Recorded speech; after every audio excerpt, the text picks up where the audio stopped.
कोई भी समाज अपने खिलाफ पनप रही अगर नफरत को समय रहते नहीं भांप पाता है तो वह उस नफरत को न तो रोक पाता है न नफरत का एनकाउंटर कर पाता है। इसका उदाहरण कश्मीरी पंडित रहे हैं। इसका उदाहरण खालिस्तानी आंदोलन के चलते जो पूरे सिख समुदाय के खिलाफ नफरत फैल गई थी समाज में, उस नफरत की आग में झुलसने वाले हमारे सिख भाई जो दिल्ली में रहते थे, जो बेगुनाह थे, वे लोग रहे हैं। उनको लगा वे तो ठीक है, उनका तो कोई वास्ता नहीं, उनको कौन मारेगा। जब समाज में नफरत फैल जाएगी तो फिर वहां तर्क नहीं चलता, वहां जज्बात चलता है। इसलिए आज मैं आप सबको यह सूचना दे रहा हूं। कल हमारी बात एक बहुत बड़े विद्वान से हो रही थी। उनको बामन मेश्राम कौन है पता नहीं, विलास खरात कौन है पता नहीं, और कई 100 देशों की यात्रा कर चुके हैं। हमने कहा हुजूर, कई 100 देशों में जो आज यात्रा करके आपने सुना, वहां जाकर के आप हमारे पैर के नीचे जो दावानल तैयार करने वाले लोग हैं उनको नहीं देख पाए। तो आप कहीं मत जाइए, अपने घर में बैठिए, गूगल करिए, विलास खरात का नाम गूगल करके देखिए, आपको दिखाई देगा कि कैसे वह ब्राह्मणों के कत्लेआम की बात कर रहा है, किस तरह से वह नकली इतिहास सुना रहा है कि ब्राह्मण कहां कहां से कैसे कैसे कब्जा करते भारत में आए। और दूसरा बामन मेश्राम, और इन दोनों ने 2030 की योजना बना रखी है कि 2030 में हम कत्लेआम कराएंगे। सम्यक प्रकाशन इनका साथ दे रहा है। और अब सरकार उनको तो रोक नहीं रही है, लेकिन आपसे क्या करवा रही है भाजपा और मोदी सरकार। भाजपा यानी पार्टी और मोदी सरकार यानी सरकार, ये दोनों आपसे क्या गलती करवा रहे हैं। जो आपके खिलाफ नफरत फैला रहे हैं उनको आप नहीं जान रहे हैं। क्यों? क्योंकि उन पर न तो एक्शन लेते हैं, न उनकी बातों को एनकाउंटर करते हैं, न उनकी बातों को टेलीविजन में दिखाते हैं, न उनको अखबारों में दिखाते हैं।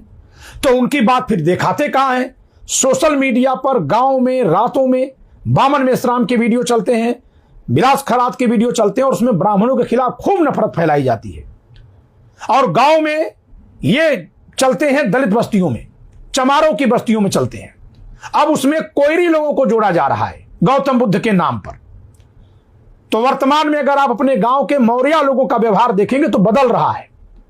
लेकिन एक गलती आप और करते हैं, ब्राह्मण लोग एक गलती कर रहे हैं।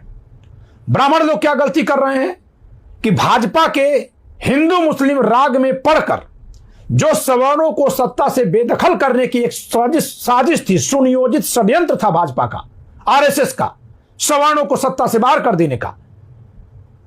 क्योंकि हमेशा से सवर्णों के दुश्मन रहे हैं। मैं ये साबित कर दूंगा, संविधान में इनके द्वारा किए गए संशोधनों से, SC/ST कानून के सुदृढ़ीकरण से यह साफ है कि यह न केवल सवर्णों के शत्रु हैं बल्कि सवर्णों को चाहने वाले लोगों को भी सवर्णों से दूर करने की योजना में लगे हुए हैं। तो एक तरफ विलास खरात और बामन मेश्राम और थोड़ा बहुत चंद्रशेखर रावण जैसे लोग ब्राह्मणों के खिलाफ जहर उगल रहे हैं, जो काम पहले कांसी राम किया करते थे। और दूसरी तरफ आप यानी ब्राह्मण लोग मुसलमानों के खिलाफ बोलते हैं, यादवों के खिलाफ बोलते हैं, कुर्मियों के खिलाफ बोलते हैं। अगर कोई यादव आपके खिलाफ बोल दिया तो उस पर सारा बीजेपी का IT सेल मीडिया पड़ जाता है, टूट पड़ता है। आप यहीं भुलावे में आते हैं कि भाजपा तो आपकी सहयोगी है। लेकिन जो भाजपा ब्राह्मण अगर हमारे पर हमला, ब्राह्मण से यादव से झगड़ा होने पर उसमें यादव के खिलाफ कूद पड़ती है, वही RSS, वही भाजपा, उसका IT सेल, उसकी गोदी मीडिया बामन मेश्राम के खिलाफ एक्शन क्यों नहीं ले रही है? चंद्रशेखर रावण पे क्यों नहीं लेती है? विलास खरात को क्यों नहीं रोकती है? जानते हैं क्यों नहीं रोकती है? ध्यान दीजिएगा। एक मोहल्ले में 4 लोग हैं, एक मोहल्ले में 4 लोग हैं, और ये जो 5वां है यही भाजपा है। ये चाहती है कि इसको सबका शत्रु बना दिया जाए, इसको सबका शत्रु बना दिया जाए। अभी की स्थिति क्या है? अभी की स्थिति यह है कि ये सब आपस में मित्र शत्रु सब हैं। लेकिन ये चाहती है, ये बीजेपी चाहती है कि ब्राह्मण ही सबका शत्रु बन जाए, सवर्ण ही सबका शत्रु बन जाए। बेसिकली ब्राह्मण की बात मैं आज कर रहा हूं। तो इसने क्या किया कि पहले तो इसको भिड़ा दिया नंबर 2 OBC खासकर यादव से, इसको भिड़ा दिया नंबर 2 जो धर्म के नाम पर है मुसलमान उससे, तो नंबर 2 जाति में जो है उससे भिड़ा दिया, और नंबर 2 जो धर्म में उससे भिड़ा दिया।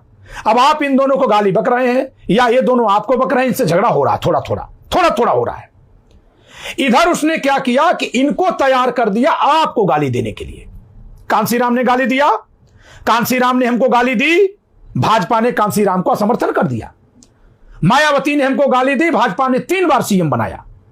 ध्यान दीजिएगा साथियों, और 3 बार सीएम बनाया और 5 संविधान संशोधन करके उनकी स्थिति मजबूत बनाई।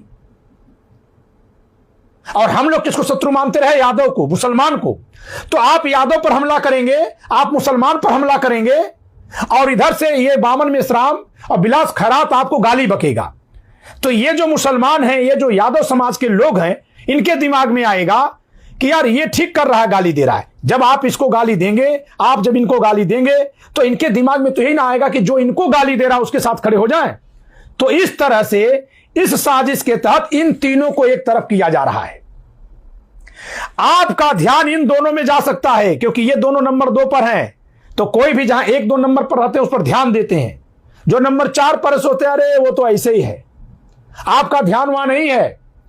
तो वहां ध्यान किसका होगा? जो नंबर 2 पर है, जिसके खिलाफ आपके मन में नफरत भरी जाती है, जिसको आप टोटी चोर कहते हैं, जिसको आप अपमानित करने की बात कर देते हैं भाजपा के चंगुल में आकर, वो भी जाकर के रात में गांव में इनके ही नफरती बातें सुन रहा है और आपको इनकी बात नहीं सुनाई जा रही है। तो सारा समाज जो ब्राह्मण के नफरत में पल रहा है, वो जाकर के विलास खैरात, बामन मेश्राम के पीछे खड़ा हो रहा है, और उसके साथ इतना बड़ा आपके खिलाफ समाज खड़ा हो रहा है। इसीलिए बामन मेश्राम बोलता है कि 2030 में हम ब्राह्मणों का नरसंहार कराएंगे, सरेआम बोलता है। और आप कूपमंडूक की तरह, कुएं के मेढक की तरह अहम में फूले हुए समाज के लोग हैं। आपको पता ही नहीं है कि आपने 4 बार जिस मायावती को सीएम बनाया, उस मायावती के चमार जात के लोग, जाटव जात के लोग ब्राह्मणों से नफरत में सबसे आगे हैं। 4 बार आपने सीएम बनाया, 3 बार अटल बिहारी वाजपेयी ने बनाया, 1 बार ब्रह्मदत्त द्विवेदी ने जान बचाया, 1 बार सतीश चंद्र मिश्रा ने पूर्ण बहुमत दिलाया। कभी लालू यादव ने समर्थन नहीं किया मायावती का, कभी मुलायम सिंह यादव ने समर्थन नहीं किया, कभी ओवैसी ने नहीं किया। समर्थन आपने किया, ब्राह्मणों ने किया खासकर। लेकिन जितना आपने समर्थन किया, उतना ही चमार जात के लोग आगे बढ़े, जाटव जात के लोग आगे बढ़े। और आज अगर ब्राह्मणों के कत्लेआम की बात किसी समाज में सबसे ज्यादा कही जा रही है, तो इसी चमार जात, जाटव जात में है। दावे के साथ बोल रहा हूं। अब अगर आप अभी भी नहीं समझेंगे, अभी भी अगर आप अपने सदियों के मित्र यादव समाज से लड़ते रहेंगे इन भाजपाइयों के कहने पर, अभी भी आपको 40 साल तक कंधे पर बैठाकर सत्ता में बैठाने वाले मुसलमानों से लड़ते रहेंगे, तो फिर आप आगे भी देखिएगा कि कौन है जो आपको हटाना चाहता है, कौन है जो आपके अस्तित्व के खतरे के खिलाफ खड़ा हुआ है। जरा उधर भी नजर डाल लीजिए। ये दोनों समाज उसके पीछे खड़ा हो रहा है, तैयार नहीं है खड़ा होने को। लेकिन जब आपसे बीजेपी सत्ता की शक्ति का दुरुपयोग करके आपका नाम टांग कर इस तरह से करवा रही है, तो ऐसा हो रहा है।